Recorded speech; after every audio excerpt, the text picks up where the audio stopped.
मंत्रिमंडल के मेरे सहयोगी श्री पीयूष गोयल जी, श्री सोम प्रकाश जी, श्रीमती अनुप्रिया पटेल जी,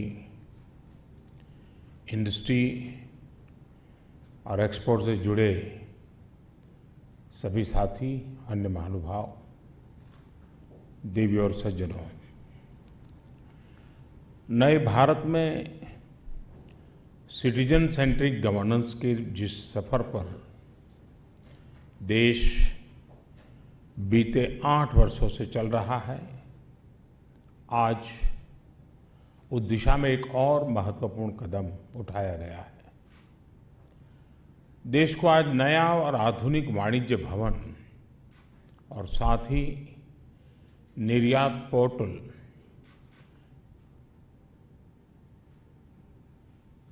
ये दोनों एक नई भेंट मिल रही है।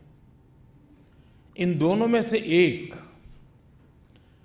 फिजिकल इंफ्रास्ट्रक्चर और दूसरा डिजिटल इंफ्रास्ट्रक्चर का प्रतीक है। ये दोनों ट्रेड और कॉमर्स से जुड़ी हमारी गवर्नेंस में सकारात्मक बदलाव और आत्मनिर्भर भारत की हमारी एस्पिरेशंस को रिप्रेजेंट करते हैं।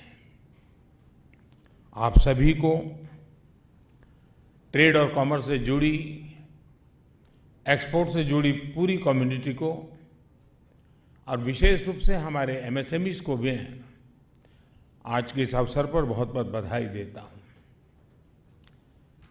आज देश के पहले उद्योग मंत्री डॉक्टर श्यामा प्रसाद मुखर्जी की पुण्यतिथि है। उनकी नीतियां, उनके निर्णय, उनके संकल्पों की सिद्धि स्वतंत्र भारत को दिशा देने में बहुत अहम रहे हैं। आज देश उन्हें अपनी विनम्र श्रद्धांजलि दे रहा है। साथियों, मुझे विश्वास है कि नए वाणिज्य भवन में आप एक नई प्रेरणा, एक नए संकल्प के साथ प्रवेश कर रहे हैं। ये संकल्प ईज ऑफ डूइंग बिजनेस का है और ईज ऑफ डूइंग बिजनेस के माध्यम से ईज ऑफ लिविंग का है। और इस दोनों के बीच की जो कड़ी है वो है ईज ऑफ एक्सेस। सरकार के साथ संवाद और सरकार की सुविधाओं के लिए एक्सेस में किसी को भी असुविधा न हो, ऐसा ईज ऑफ एक्सेस देश की प्राथमिकता है। देश के नागरिकों को बेसिक सुविधाओं का एक्सेस हो, बैंकिंग में एक्सेस हो, सरकारी नीति निर्माण में एक्सेस हो, ये बीते 8 वर्षों के गवर्नेंस मॉडल का सबसे महत्वपूर्ण पक्ष रहा है। भारत ने अपने इकोनॉमिक डेवलपमेंट के लिए जो नीतियां बनाई हैं, जो निर्णय लिए हैं, उसमें भी इसी विजन की झलक है। गांवों में, छोटे छोटे शहरों में मुद्रा योजना से बने करोड़ों एंटरप्रेन्योर्स हो, लाखों एसएमएसीज पॉलिसी को और बैंक क्रेडिट के रूप में प्रोत्साहन हो, लाखों स्ट्रीट वेंडर्स को बैंक क्रेडिट की सुविधा हो, हजारों स्टार्टअप्स की ग्रोथ के लिए निरंतर प्रयास हो। इन सभी के पीछे जो मूल भावना रही है वो है ईज ऑफ एक्सेस। सरकार की योजनाओं का लाभ सभी तक पहुंचे, बिना भेदभाव पहुंचे, तभी सबका विकास संभव है। मुझे खुशी है कि ईज ऑफ एक्सेस और सबका विकास की भावना इस नए वाणिज्य भवन में भी दिखती है।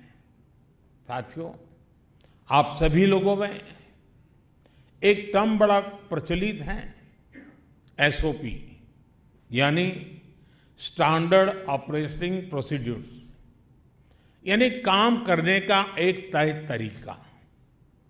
पहले सरकारों का एसओपी समझा जाता था कि सरकार कोई प्रोजेक्ट शुरू करती थी, लेकिन वो तैयार कब होगा इसकी कोई गारंटी नहीं होती थी। राजनीति स्वार्थ के लिए घोषणाएं कर दी जाती थी। वो पूरी कब और कैसे होगी, इसको लेकर गंभीरता नहीं होती थी। इस धारणा को हमने कैसे बदला है, उसका भी ये भवन एक उदाहरण है। और जैसा अभी बताया गया, आज ये संयोग है कि 22 जून 2018 को इस भवन का शिलान्यास हुआ था और आज 23 जून 2022 लोकार्पण हो रहा है।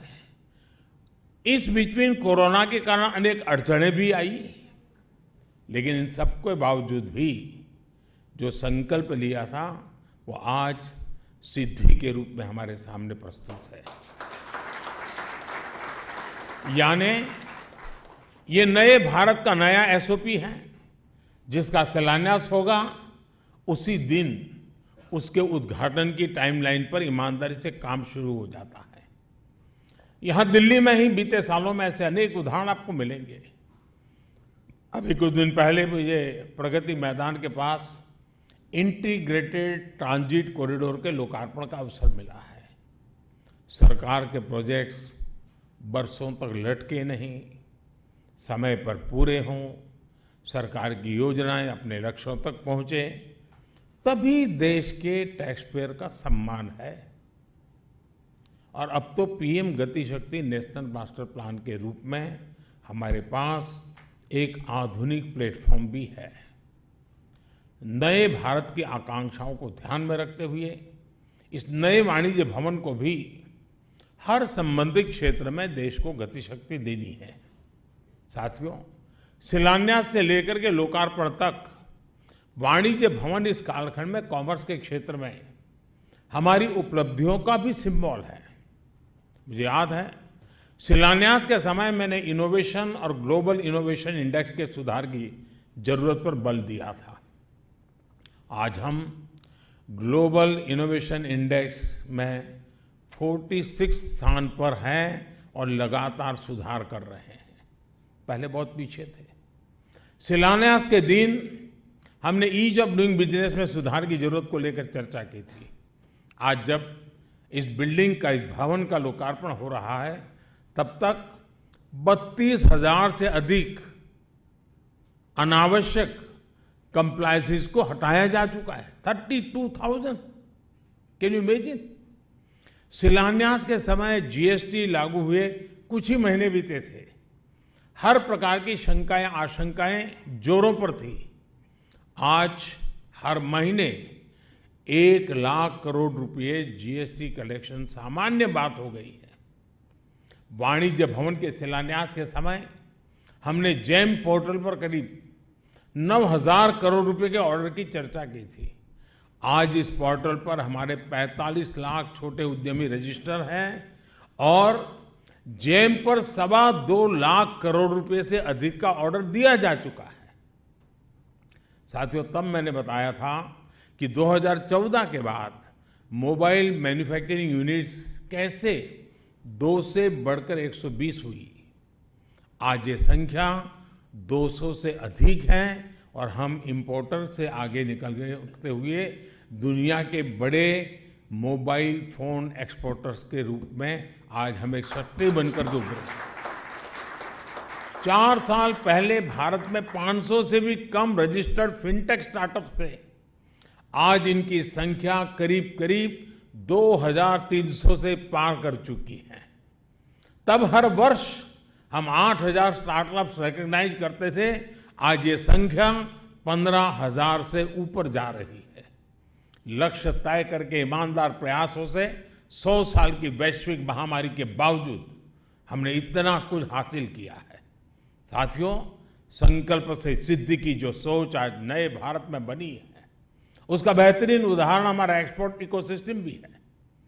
शिलान्यास कार्यक्रम में हमने ग्लोबल एक्सपोर्टर्स को बढ़ाने के लिए, एक्सपोर्ट को बढ़ाने के लिए भारत को मैन्युफैक्चरिंग का परफॉर्म एक प्रीफर्ड डेस्टिनेशन बनाने के लिए साझा संकल्प लिया था।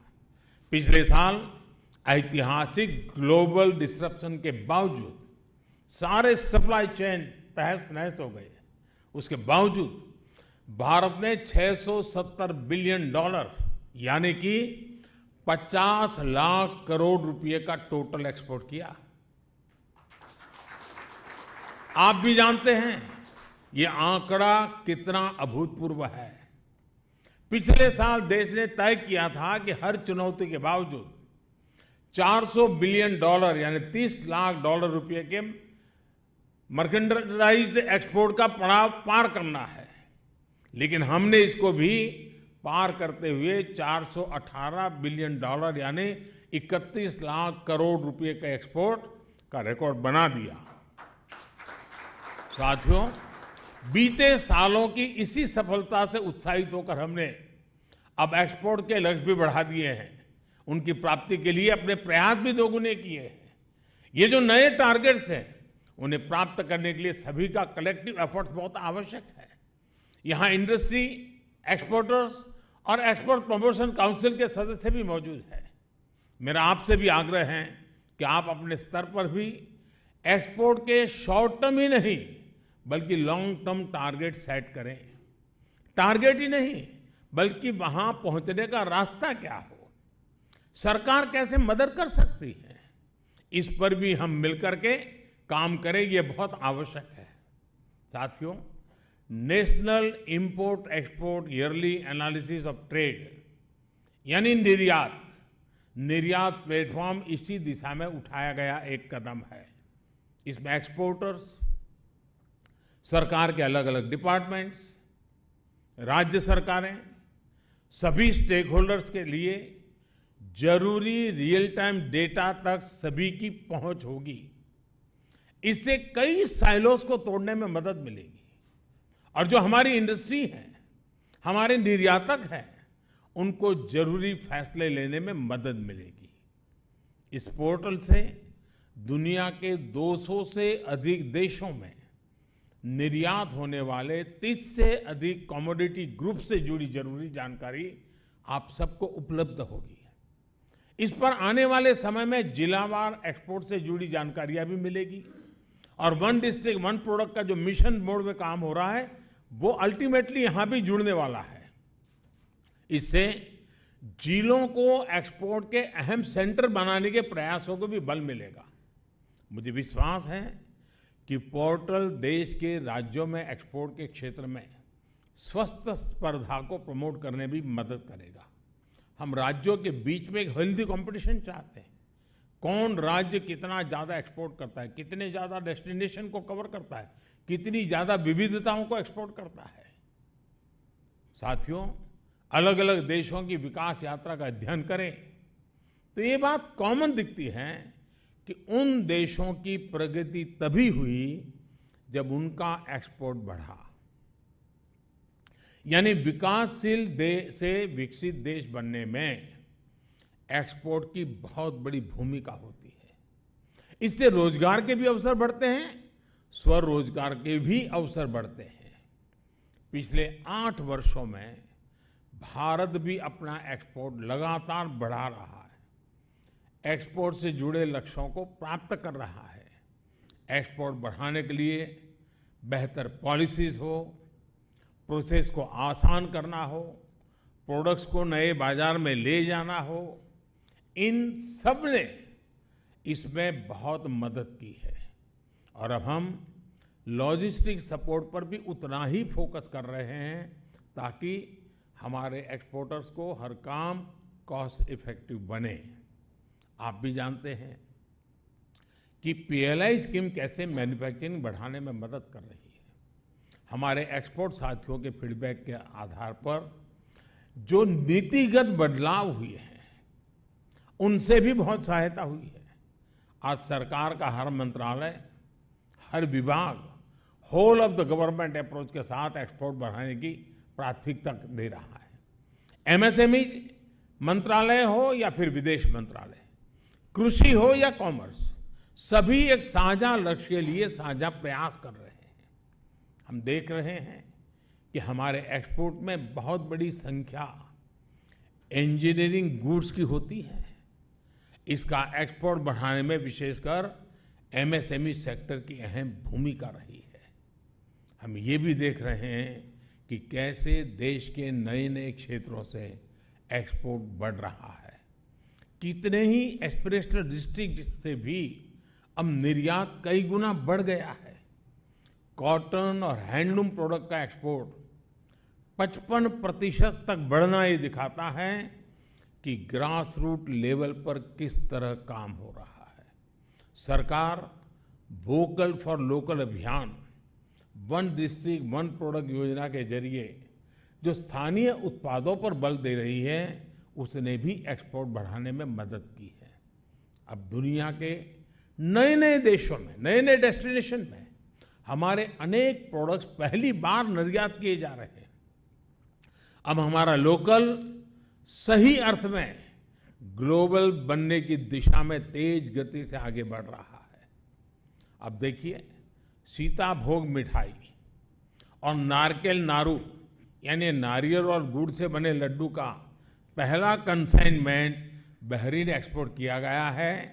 नागालैंड की फ्रेश किंग चिली लंदन के बाजार में जा रही है, तो असम के फ्रेश बर्मीज ग्रेप्स दुबई के लिए एक्सपोर्ट किए गए हैं। छत्तीसगढ़ के हमारे आदिवासी भाई बहनों की वन उपज महुआ फूलों के उत्पाद फ्रांस, तो कारगिल की खुमानी दुबई एक्सपोर्ट हुई है। अरबुआ, बेलाइस, बरमुडा, ग्रेनाडा और स्विट्जरलैंड जैसे नए बाजारों में हैंडलूम से जुड़े उत्पाद भेजे गए हैं। अपने किसानों, अपने बुनकरों, अपने पारंपरिक उत्पादों को एक्सपोर्ट इकोसिस्टम से जोड़ने के लिए हम मदद भी दे रहे हैं और जीआई टैगिंग पर भी बल दे रहे हैं। पिछले साल हमने यूएई और ऑस्ट्रेलिया के साथ ट्रेड डील्स को फाइनलाइज किया है। बाकी देशों के साथ भी बहुत प्रगति हुई है। विदेशों में जो हमारे डिप्लोमेटिक संस्थान हैं, उनकी भी मैं विशेष प्रशंसा करना चाहूंगा।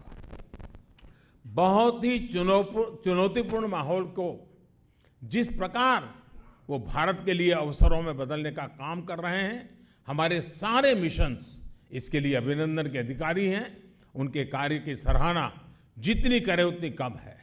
साथियों, व्यापार के लिए, कारोबार के लिए नए बाजारों की पहचान करना और वहां की जरूरतों की पहचान कर उत्पादों का निर्माण करना, ये देश की प्रगति के लिए बहुत जरूरी है। अतीत में हमारे व्यापारियों ने दिखाया है कि म्यूचुअल पार्टनरशिप और ट्रस्ट आधारित व्यापार कैसे फल फूल सकता है। वैल्यू और सप्लाई चेन की इस सीख को हमें आजादी के अमृत काल में सशक्त करना है। ऐसी ही वैल्यूज के आधार पर हमने यूएई और ऑस्ट्रेलिया के साथ ट्रेड डील्स को पूरा किया है। अनेक देशों और क्षेत्रों के साथ भी तेजी से हम ऐसी डील्स की तरफ आगे बढ़ रहे हैं। साथियों, बीते 8 वर्ष में देश की उपलब्धियां हर भारतीय को गर्व से भर देती है। इसी भावना से काम करते हुए आजादी के इस अमृतकाल में आने वाले 25 साल के लिए हमने जो संकल्प लिए हैं, हमें उनके लिए काम करना है। आज नया भवन भी बन गया, नया पोर्टल भी लॉन्च हो गया, लेकिन यहां हमारी जिम्मेदारी खत्म नहीं हुई है। एक प्रकार से नए संकल्पों के साथ, नई ऊर्जा के साथ, नए अचीवमेंट के लिए तेज गति से चलने का काम आरंभ हो रहा है। मैं हर डिपार्टमेंट से भी आग्रह करूंगा कि अभी तक जो पोर्टल और जो प्लेटफॉर्म्स हमने बनाए हैं, उनकी परफॉर्मेंस का समय समय पर आकलन होना चाहिए। जिन लक्ष्यों के साथ हमने ये टूल्स विकसित किए हैं, वो कितने पूरे हो पा रहे हैं और अगर कहीं समस्या है तो उसका समाधान हो, इसके लिए प्रयास होना चाहिए। मेरा इंडस्ट्री के साथियों से, निर्यातकों से भी आग्रह है कि आप खुल करके अपनी बात सरकार के सामने रखें, इनोवेटिव सुझाव लेकर के आए, सॉल्यूशंस लेकर के आए। हम मिलकर के समाधान खोजना चाहते हैं। आप निर्यातक पोर्टल पर जाएं और बताएं कि इसमें क्या जोड़ा जा सकता है, क्या हटाया जा सकता है। जिला स्तर पर निर्यात को बढ़ाने के लिए क्या प्रावधान किए जा सकते हैं। हमें डिस्ट्रिक्ट लेवल पर हेल्दी कंपटीशन एक्सपोर्ट की दुनिया में लानी है। हमारे मैन्युफैक्चरर के बीच में भी zero defect, zero effect on the world class packaging, ये कंपटीशन हमको लानी है। मैं चाहूंगा कि सबके इनपुट से, सभी के सुझावों से, यानी सबका प्रयास से ही हम अपने विराट संकल्पों को सिद्ध कर सकते हैं। एक बार फिर आप सभी को नए भवन की बधाई और इस शुभ कार्य में मुझे शरीक होने के लिए निमंत्रित किया, इसके लिए भी मैं विभाग का बहुत बहुत आभारी हूँ।